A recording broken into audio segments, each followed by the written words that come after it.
Movie के शुरू में हम कैथरीन को देखते हैं जो रात के अंधेरे में अपने घर में बैठकर के टीवी देख रही थी। बारिश भी बहुत तेज हो रही थी। तभी अचानक से इस अंधेरे में एक बूढ़ा आदमी जिसका नाम रॉबर्ट था वो आ जाता है। कैथरीन जैसे ही रॉबर्ट को देखती है डर जाती है और कहती है कि आपने तो मुझे डरा ही दिया। इसके बाद ये दोनों बातें करने लगते हैं। ऐसे ही बातें करते करते रॉबर्ट कैथरीन को देता है एक शैंपेन की बोतल और कहता है कि आज तुम्हारा बर्थडे है, इसीलिए तुम्हारे लिए मैं ये गिफ्ट लेकर के आया हूँ। जिस पर कैथरीन थैंक्स कहती है। इसके बाद वो हमेशा की तरह कैथरीन से मैथ्स के बहुत ही मुश्किल सवाल पूछने लगता है। इन दोनों के बीच में आर्गुमेंट ऐसे ही चल रही थी। तभी कैथरीन उस बूढ़े रॉबर्ट से पूछती है कि उम्र क्या है आपकी। तब रॉबर्ट उसे बताता है कि मेरी उम्र खत्म हो चुकी है और मैं मर चुका हूँ। तभी अचानक से आँख खुल जाती है कैथरीन की और उसे पता चलता है कि रॉबर्ट तो मर चुका है एक दिन पहले ही और कल फ्यूनरल है रॉबर्ट का। ये सोचकर के थोड़ी अपसेट हो जाती है कैथरीन। तभी उसे ऊपर से कुछ आवाजें सुनाई देती है जो रॉबर्ट के रूम से आ रही थी। उस रूम में एक लड़का है जिसका नाम था हेल। वो रॉबर्ट के सबसे अच्छे स्टूडेंट्स में से एक हुआ करता था। साथ ही कद्र भी बहुत ज्यादा किया करता था रॉबर्ट की। इसलिए वो पिछले कई दिनों से आ रहा है यहाँ पर रॉबर्ट की पुरानी कॉपीज को देखने के लिए, क्योंकि रॉबर्ट ने मैथ्स के बहुत ही मुश्किल से मुश्किल सवालों को सॉल्व किया था। इसीलिए हेल रॉबर्ट की पुरानी कॉपीज को चेक कर रहा था। दरअसल उसे उम्मीद थी कि उसे इन चीजों से सीखने को कुछ न कुछ जरूर मिलेगा। इसलिए वो रोजाना यहाँ पर आता है और घंटों रॉबर्ट के कमरे में बैठकर के इन कॉपियों को चेक करता रहता है। लेकिन आज वो पहली बार नीचे आता है तब उसकी मुलाकात होती है कैथरीन से। तब हेल यहाँ पर तारीफ करने लगता है रॉबर्ट की और कहता है कि दुनिया को इस चीज का बिल्कुल भी पता नहीं है कि उसने कितने बड़े विद्वान को खो दिया है, क्योंकि रॉबर्ट एक महापुरुष और महान आदमी थे। हेल की बातों को सुनकर के दिमाग खराब होने लगता है कैथरीन का और वो उस पर गुस्सा करते हुए कहती है कि तुम्हारे पास इसके अलावा और कोई काम नहीं है क्या? जब देखो आ जाते हो यहाँ पर मुंह उठाकर। तब हेल कहता है कि ऐसा नहीं है, मेरे पास भी बहुत सारे काम हैं। मैं पीएचडी कर रहा हूँ और साथ ही बहुत सारे बच्चों को पढ़ाता भी हूँ और शाम को जब फ्री होता हूँ तो ड्रम बजाता हूँ एक बैंड में। उसकी ये सारी बातें सुनकर के कैथरीन भी हैरान रह गई थी और उसे कहती है कि कहीं तुम मेरे डैड की इन कॉपीज को चुराने के लिए तो नहीं आए हो? कहीं तुमने अपने बैग में उन कॉपीज को चुरा करके तो नहीं रख लिया? तब हेल कहता है कि नहीं, लेकिन कैथरीन को उसकी बातों पर बिल्कुल भी यकीन नहीं होता। अब जैसे ही हेल जाने लगता है कैथरीन बैग छीन लेती है उसका। फिर जब वो चेक करती है उस बैग को तो उसमें कोई भी कॉपीज नहीं मिलती। इस चीज को देख कर के कैथरीन को बहुत बुरा लगता है और वो सॉरी कहती है हेल को। साथ ही ये भी कहती है कि तुम जब भी चाहो यहाँ पर आ सकते हो। कैथरीन की ये बात सुनकर के हेल बहुत ज्यादा खुश हो गया था। फिर वो जाने लगता है और कैथरीन से कहता है कि मैं कल फिर आऊंगा। तभी कैथरीन देखती है कि वो अपना जैकेट भूल गया है। वो उठाती है उस जैकेट को और जाने लगती है उसे देने के लिए। तभी अचानक से कॉपी नीचे गिरती है उस जैकेट में से निकलकर। जैसे ही कैथरीन इस चीज को देखती है उसका दिमाग खराब हो जाता है और उसे कहती है कि मुझे पहले ही डाउट था कि तू यहाँ पर चोरियां करने के लिए आया है। चुपचाप दफा हो जा यहाँ से और आज के बाद यहाँ पर आने की हिम्मत मत करना। तब हेल उसे कहता है कि मैं तो सिर्फ तुमसे बात करने के लिए आया था। ये सुनकर के कैथरीन और भी ज्यादा गुस्सा हो जाती है और अपना फोन उठा लेती है पुलिस को करने के लिए और उसे कहती है कि मैं अभी के अभी पुलिस बुला रही हूँ यहाँ पर। तब तक उधर पुलिस वालों ने भी फोन को रिसीव कर लिया था। तब कैथरीन पुलिस वालों से कहती है कि मुझे चोरी की रिपोर्ट लिखवानी है। इधर हेल कैथरीन से कहता है कि पहले पढ़ो तो सही कि आखिर लिखा क्या है इस कॉपी में। जब वो उस पेज को पढ़ती है तब उसे पता चलता है कि उसके डैड उसके लिए कितनी प्यारी बातें किया करते थे और उसके डैड कितना प्यार करते थे उससे। साथ ही उन्होंने ये भी लिखा था कि कैथरीन बहुत ज्यादा समझदार है। इन बातों को पढ़कर के कैथरीन की आंखों में आंसू आ जाते हैं और वो रोने लगती है। तब हेल उसे बताता है कि मैं चुरा नहीं रहा था इस कॉपी को, बल्कि फ्रेम करवाने के लिए बाहर ले जा रहा था। इसे फ्रेम करवाने के बाद मैं कल आकर के तुम्हें बर्थडे पर यही चीज गिफ्ट देता, लेकिन शायद अब इस चीज की कोई जरूरत नहीं है। इतना कहने के बाद हेल चला जाता है यहाँ से। तभी यहाँ पर पुलिस वाले आ जाते हैं और कैथरीन से कहते हैं कि तुमने चोरी की रिपोर्ट लिखवाई थी फोन पर, लेकिन कैथरीन साहब मना कर देती है कि मैंने नहीं लिखवाई। तब पुलिस वाले भी चले जाते हैं यहाँ से। तभी यहाँ पर आ जाती है कैथरीन की बहन जिसका नाम था क्लेयर। वो कैथरीन से पूछती है कि कल डैड का फ्यूनरल है तो तुमने किस किस को इनवाइट किया है। तब कैथरीन कहती है कि मैंने किसी को भी इनवाइट नहीं किया। ये सुनकर के क्लेयर कहती है कि तुम्हारे स्कूल और कॉलेज के इतने सारे फ्रेंड हैं, फिर तुमने किसी को भी क्यों नहीं बुलाया। तब कैथरीन कहती है कि मैं किसी के भी टच में नहीं हूँ और ना ही मेरा किसी से कॉन्टेक्ट है। ये सुनकर के क्लेयर कहती है कि तुम्हें अपना ख्याल रखना चाहिए क्योंकि तुम दिन ब दिन अजीब होती जा रही हो। लेकिन अब टेंशन की कोई बात नहीं, मैं यहाँ पर आ गई हूँ, मैं सब कुछ ठीक कर दूंगी। इसके बाद क्लेयर कैथरीन को ले जाती है शॉपिंग करने के लिए क्योंकि उसके पास कोई भी नई ड्रेस नहीं थी, क्योंकि कैथरीन पार्टियों में जाना बिल्कुल भी पसंद नहीं करती थी। इसीलिए ये फ्यूनरल के लिए एक अच्छी ड्रेस खरीद रहे थे। फिर कुछ ही देर में ये दोनों पहुंच जाते हैं मार्केट में। जब ये ड्रेस को देख रहे होते हैं तब क्लेयर कैथरीन से कहती है कि तुम्हें मेरे साथ न्यूयॉर्क चलना चाहिए क्योंकि अब डैड इस दुनिया में नहीं है और तुम अकेली रहती हो यहाँ पर। तब कैथरीन मना कर देती है और कहती है कि मैं अकेली ही ठीक हूँ। फिर क्लेयर उसे कहती है कि मुझे पता चला है कि कल तुमने पुलिस वालों को भी गालियाँ दी, आखिर ऐसा क्यों किया तुमने।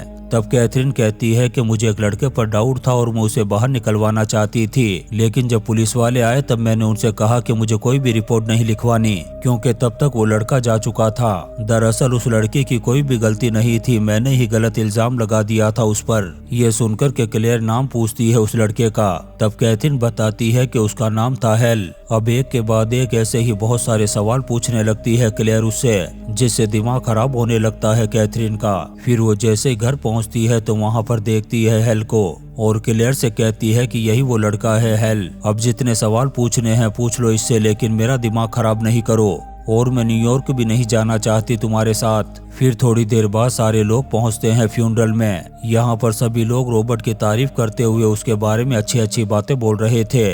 तभी कैथरीन जाती है स्टेज पर बोलने के लिए और सभी से कहती है कि आप यहाँ पर पहली बार आए हो और मैं भी आप सभी लोगों को पहली बार देख रही हूँ। फिर उन्हें कहती है कि आप लोग सच में अगर मेरे डैड को अपना फ्रेंड मानते थे तो उस वक्त कहाँ थे जब वो बहुत ज्यादा बीमार पड़े थे, जब उन्हें आप लोगों की मदद की जरूरत थी। उस वक्त आप में से कोई भी उनके पास नहीं था और आज जब वो दुनिया में नहीं है तो आप सारे लोग यहाँ पर आकर के जमा हो गए, लेकिन मुझे इससे कोई भी फर्क नहीं पड़ता कि आप लोग यहाँ पर किस लिए आए हो और इस बात की भी खुशी है कि मेरे डैड इस दुनिया से चले गए। इतना कहने के बाद वो यहाँ से चली जाती है।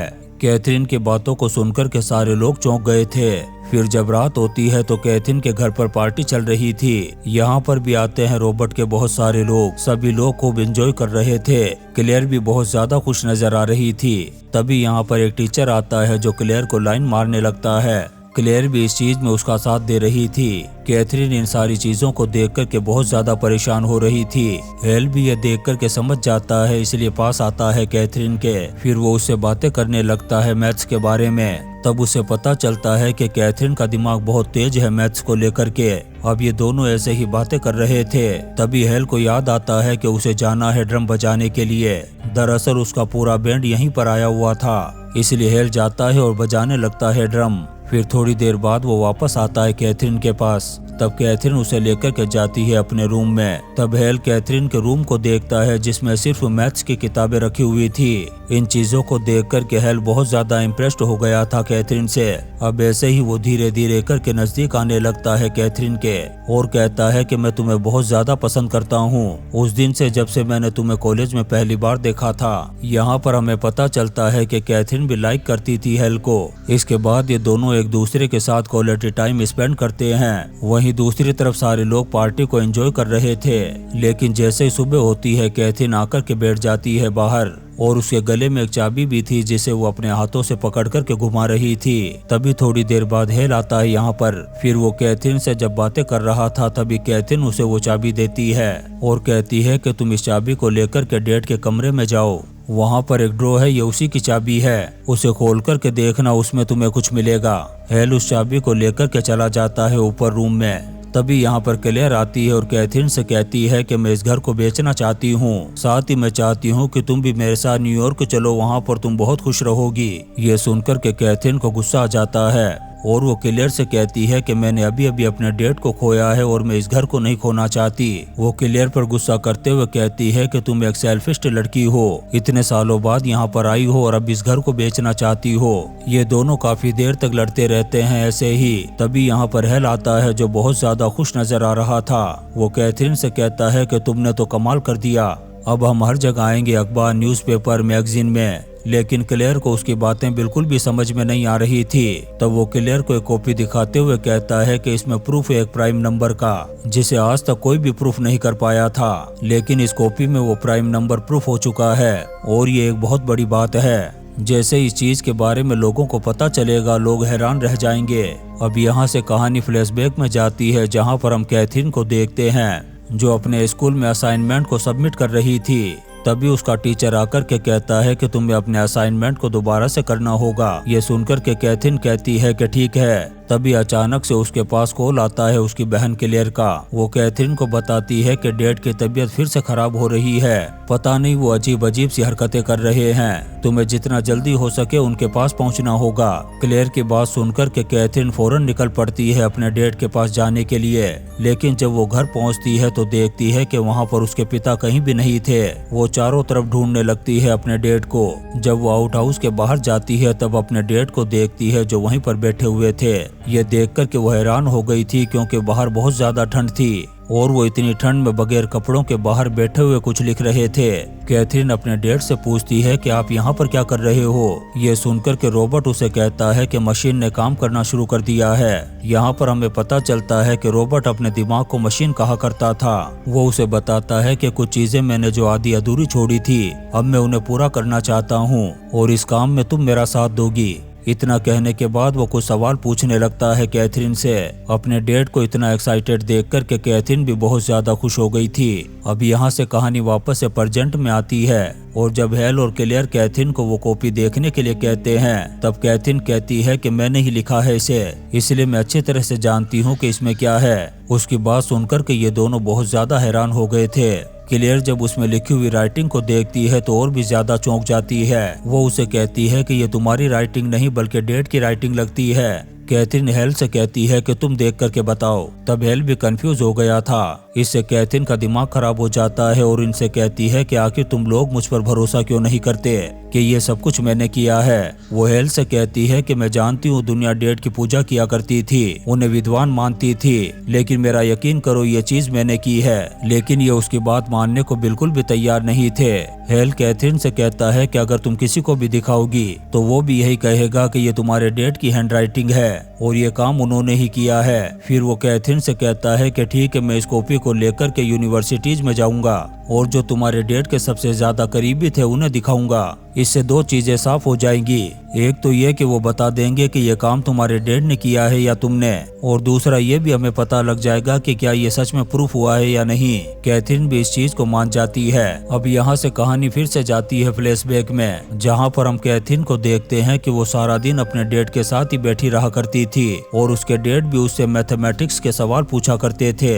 ये दोनों बाप बेटी एक ही चीज को प्रूफ करने में लगे हुए थे। इन दोनों की जिंदगी में मैथमेटिक्स के अलावा और कुछ भी नहीं था। ये दोनों दिन रात मैथ्स में ही लगे हुए रहते थे और इन दोनों ने उस चीज को प्रूफ करने के लिए रात दिन एक कर दिया था। यहाँ पर फ्लैशबैक में हमें इन दोनों का काम देखने को मिलता है और साथ ही प्रेजेंट में हम कैथरीन को देखते हैं जो अपने सामान को पैक कर रही थी और वहीं दूसरी तरफ हम हेल को देखते हैं जो हर एक यूनिवर्सिटीज के चक्कर लगा रहा था। फिर हम फ्लैशबैक में देखते हैं कि कैथरीन ने उस चीज को प्रूफ कर दिया था।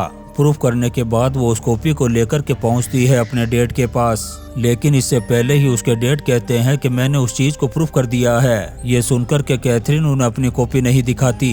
अब कहानी वापस से प्रेजेंट में आती है। तब हम कैथरीन को देखते हैं जिसका दिमाग खराब हो रहा था और वो पागलों जैसी हरकतें कर रही थी। वो क्लेयर से कहती है कि तुम्हें लगता है कि मैंने वो काम नहीं किया था, तो ठीक है, तुम्हें जैसा अच्छा लगे वो समझ लो। इतना कहने के बाद वो रोने लगती है और क्लेयर उसे संभालती है। अब कैथरीन भी अपनी बहन के साथ न्यूयॉर्क जाने के लिए तैयार हो गई थी। इसलिए ये पैकिंग करते हैं और निकलने लगते हैं यहाँ से। तभी यहाँ पर हेल आता है। जब वो देखता है कि ये दोनों यहाँ से जा रहे हैं तब वो कैथरीन से कहता है कि तुम्हें यहाँ से नहीं जाना चाहिए। वो उसे बताता है कि मैं जितनी भी यूनिवर्सिटीज में उस कॉपी को लेकर के गया, सभी लोग उसे देखकर के हैरान हो गए। सभी ने यही कहा कि प्राइम नंबर प्रूफ हो चुका है। ये सुनकर के कैथरीन हेल से कहती है कि मुझे इन बातों से अब कोई भी फर्क नहीं पड़ता, ये कॉपी तुम अपने पास रखो और जो मर्जी आए वो करो। तब हेल उसे कहता है कि वाकई में गलत था, ये काम सच में तुमने ही किया था। कैथरीन कहती है कि आखिर तुम्हें कैसे पता चला।